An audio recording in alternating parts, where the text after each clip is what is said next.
tersangka Gisel masih terus update dan upload di Instagramnya. Secara psikologis, ini memang gimana sih, Mas, sebetulnya? Jadi kalau kita bicara bahwa Gisel masih aktif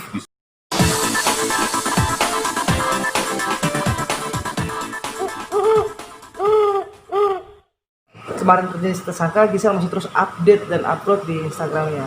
Secara psikologis, ini memang gimana sih, Mas, sebetulnya?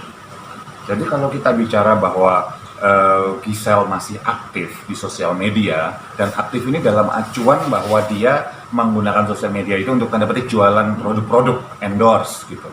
Saya melihat ini adalah sebuah hal yang tanda petik wajar ya. Wajar dalam artian apa? Tidak ada orang di posisi Gisel yang tidak merasa terusik, tidak ada orang di posisi dia yang tidak akan rasanya mungkin kalut lah, entah gabungan antara marah, takut, sedih. Pasti tiga ini emosinya kalau kita lihat tabel emosi gitu ya. Nah, namun bahwa dia ada tanggungan, ada kepentingan bahwa dia harus tetap cari makan, satu, ya dia punya tanggungan gempi gitu. Kedua, dia pasti ada tagihan yang harus dibayar. Ketiga, bahwa itu adalah baru bisa diperoleh kalau semua itu tetap berjalan dengan baik, tugas-tugas dia. Nah, maka dia menurut saya bukan masalah secara psikologis nggak terganggu gitu, tetapi secara profesional dia harus melakukan itu. Kalau dia tidak melakukan itu, nambah lagi masalahnya. Satu, bisa disomasi sama yang meng-endorse dia minta tolong di-endorse ya. Yang kedua adalah kemudian dia kehilangan sumber penghasilan, nambah kan? Oke. Tapi Mas, kalau ini tidak semua orang bisa, pastinya, gitu. Ya. Berarti ini orang-orang yang bisa dibilang ini hidupnya penuh drama kah, yang jago acting kah, apa yang gimana sih, Mas?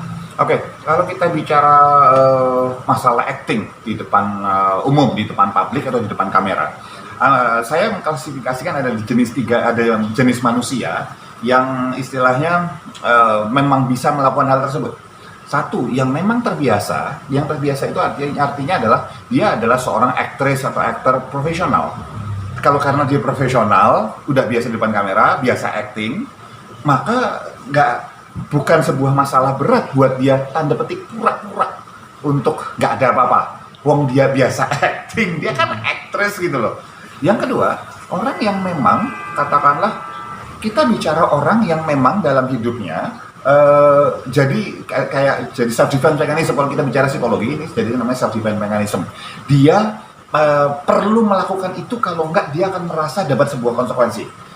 Misalnya dia orang yang hidupnya penuh dengan berbagai macam hal-hal atau sebuah dia menyakitkan gitu, misalnya apakah itu urusan dengan anak, atau urusan dengan pasangan, suami atau istri, urusan dengan teman, dan dia merasa harus tampil selalu prima gitu.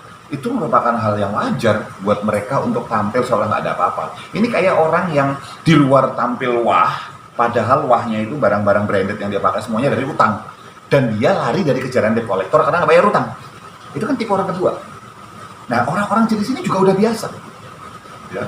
Yang ketiga, ini memang ada disorder, ya, ada disorder